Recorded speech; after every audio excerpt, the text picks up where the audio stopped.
Good. All right. In three, two. Welcome back to Toyota Sports Talk, the Summer Olympics. Oh, we are so close. It's going to be great Olympics in Paris. And we've been talking to a lot of local athletes, DMV athletes that are going to Paris in a variety of sports. And we got another one joining us tonight. We have Heritage High School grad, Weini Kelati. She's going in the 10,000 meters representing our country. Weini and I go way back, so it's great to reconnect. Weini, appreciate your time and congratulations. Of course. Thank you. Thank you for having me. Yeah, I know we were talking off camera, but you and I met probably about, I don't know, 8 years ago when you were at Heritage High School. Can you believe it's been 8 years? Yeah, it's been a while. It's crazy how the time goes by fast. It does. It does. And now you're an Olympian. Has it sunk in yet? I mean, I know this has been a dream of yours, and now you can call yourself Olympian. What is that like? Well, like at first I couldn't believe it, and I was totally in disbelief, and I was like, "Oh my God, I can't believe it just happened." 3 days later, it just like I start realizing that I'm going to Olympics, and I was like, "Wow, this is amazing." I've been dreaming about this, and just to live the dream is it feels like a blessing. So I'm very excited. So we shared your story 8 years ago, which is still amazing. And I told you had me emotional watching you win the 10,000 meters of the U.S. Olympic trials. For our viewers, a little refresher. Weini is born and raised in Eritrea, which is a small country in Africa. About 10 years ago, she competed in the World Junior Championships in Eugene, Oregon, and sought asylum here in the United States. She decided not to go back to Eritrea and ended up in Leesburg, Virginia, going to Heritage High School where she stayed with a cousin. And now she is going to the Olympics representing the United States. When you look back on your journey, Weini, I mean, what do you think of? Well, it was hard first just leaving my family and to make a big decision. I was just like 17 years old. I feel like I was mature enough to make a decision, but at the same time, it's hard being away from my family. But just looking back, I'm so proud of myself. And even though it's been a hard journey, um, I'm just like so happy that um I'm doing well, even though it's been like a little bit hard and I have a struggled a little just um getting used to a new life and just supporting my family, focusing at school and running, um like everything.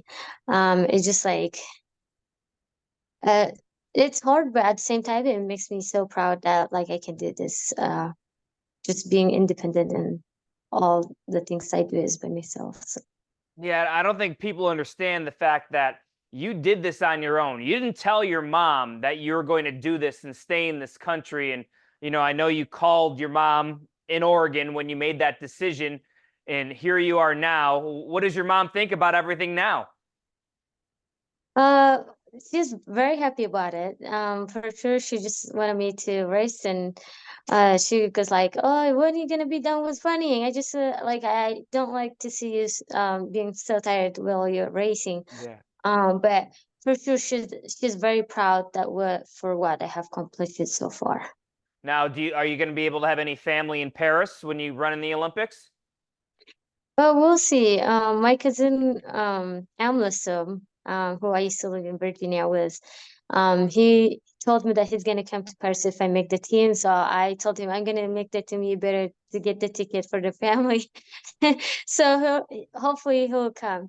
But for now, I don't know if anyone is coming. But for sure, I will have my Under Armour family, the whole crew there, and my coaches for sure. So I'm very excited.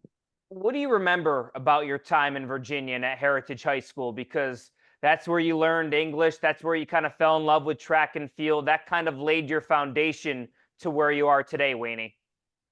Well, there is no place like Virginia. Virginia always have my heart. It's the first place that even though I landed in Eugene, it was the first time that I start um a new life. So it was amazing to have a teammate who supported me. The coach, the former high school coaches, I still talk with them every time I go to visit. I have to meet the new team. It just so cool that they sent to me this video. I was gonna post it, but I was really busy. They sent me this video to for me um before my race day, which it brings the energy, you know, it brings the excitement that to see people are still looking out for you. Also the family that I have, the family and friends that I met in Virginia, I never forget about them. I always like every time I go back there, I wanted to meet them, even though I don't have enough time. And they always text me tune on for me. They're following my journey. Hopefully, they're proud. But as I said, there is no place to be like Virginia. Do you get to visit often? Because where are you now? Are you in Arizona?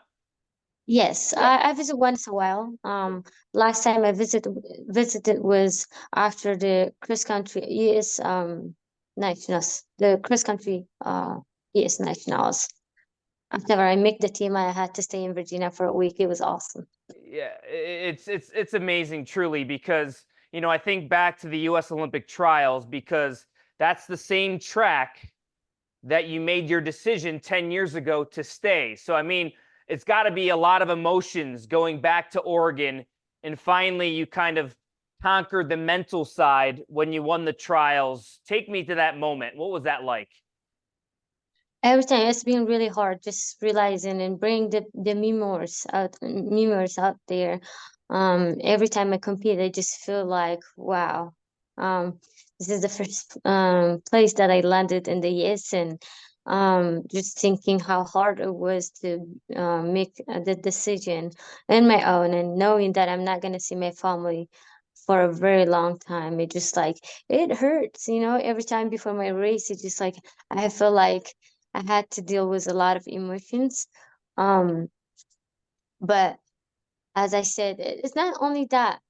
It's not only that. Every time the US nationals, like for whether for world trials or for Olympic trials, it held in the month of June, which I never mentioned that. This is the same month that I lost my dad. So it's just like every time it gets heavy, even though I think of him, and I feel like it's been a while, but for me, it's new every day.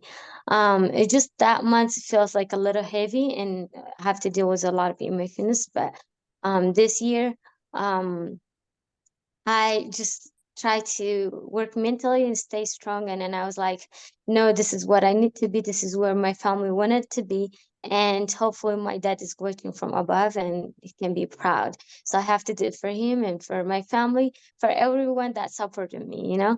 Every time I have high goals, when I feel like I came up short of my goals, it hurts, and I feel sorry for the people who support me. I don't want that happen this time. I wanted to make the team, and this is being like a dream of mine since I was young. So I wanted to do it.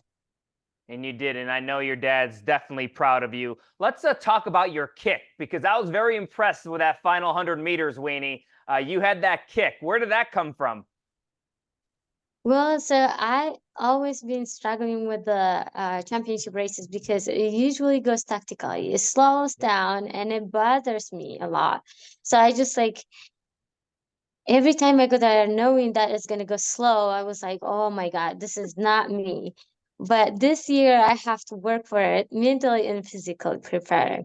Um, I said like whether it's slow or going out from the gun, I have to be ready for this. I don't have to complain. And I just don't like crying like on the 10th after the race is done, you know.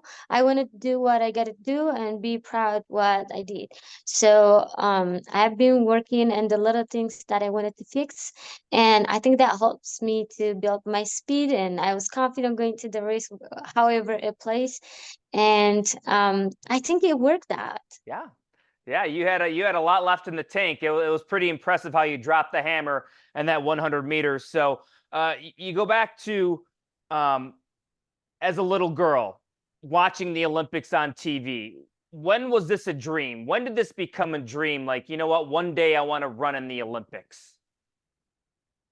Well, every time I watch the Diamond League, that's what we used to watch and in at NBC Sport. Mhm.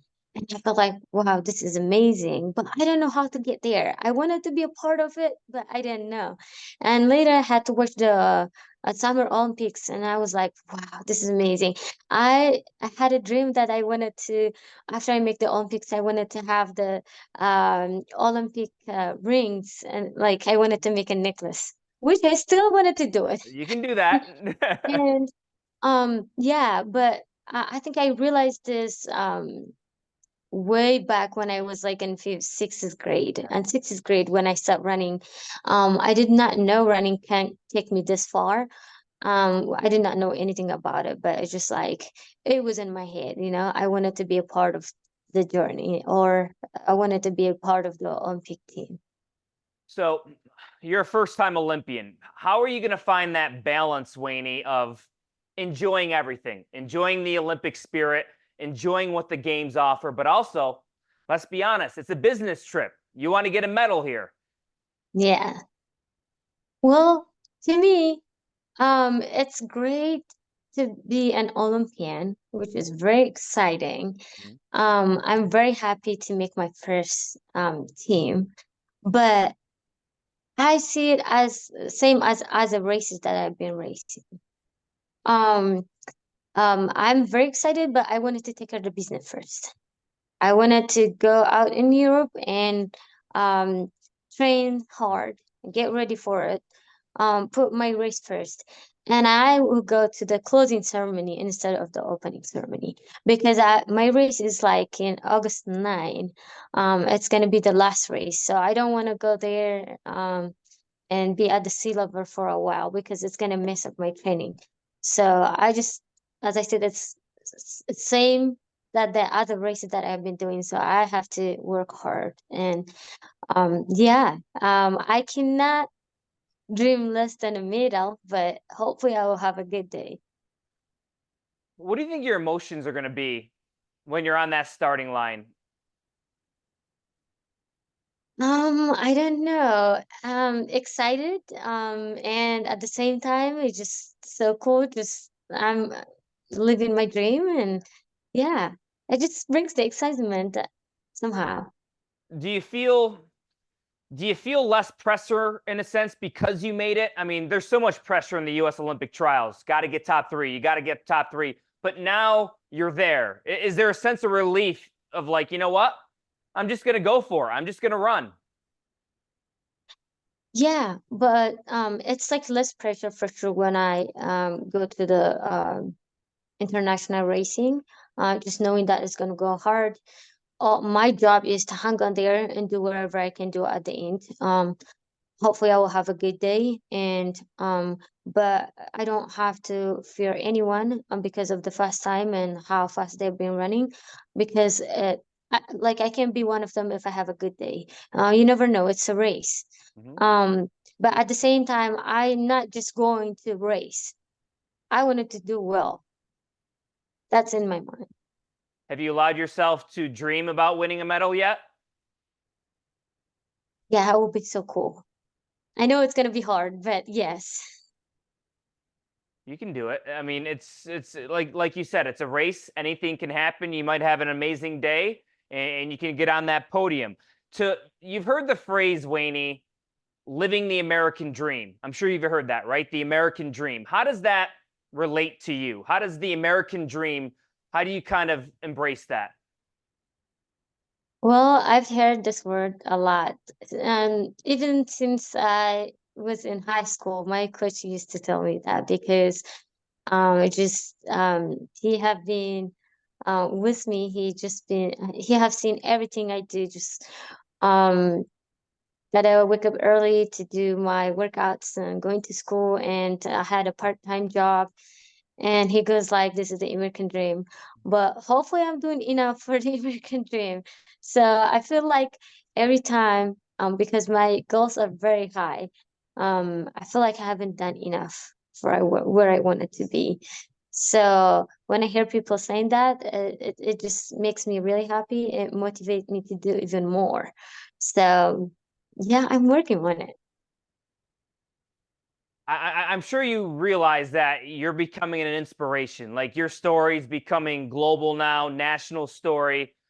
and you're inspiring a lot of young girls and young boys, and I'm sure you're inspiring a lot of young people in Eritrea as well. What is that like for you to have that role now, to be an inspiration, to be a role model?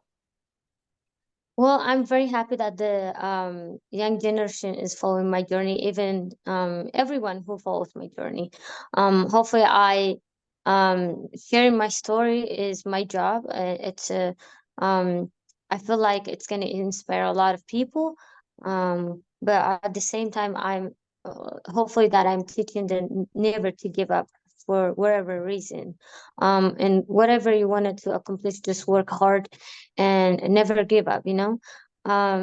So I wanted to share more of my stories because I have unshared stories that I just wanted to put either in books or in documentary. But when you speak, it feels like less. I don't feel like it explains deeply what I have gone through, or I just don't feel like I have said enough about what my background is. So I wanted to share this with the young generation, um, either in a visual ways so they can see it, um, how much tears and sweat and how like the thoughts when the time get tougher. Everything I wanted to share it because I just wanted them to. I just wanted to inspire them and And go ahead. hopefully hopefully they're following my journey and I wanted to do more for the people. Well said there. And as we wrap things up here, you have a lot of friends and family here in Virginia that are probably watching this interview, former coaches, teachers. What do you want to say to everybody back home in Virginia?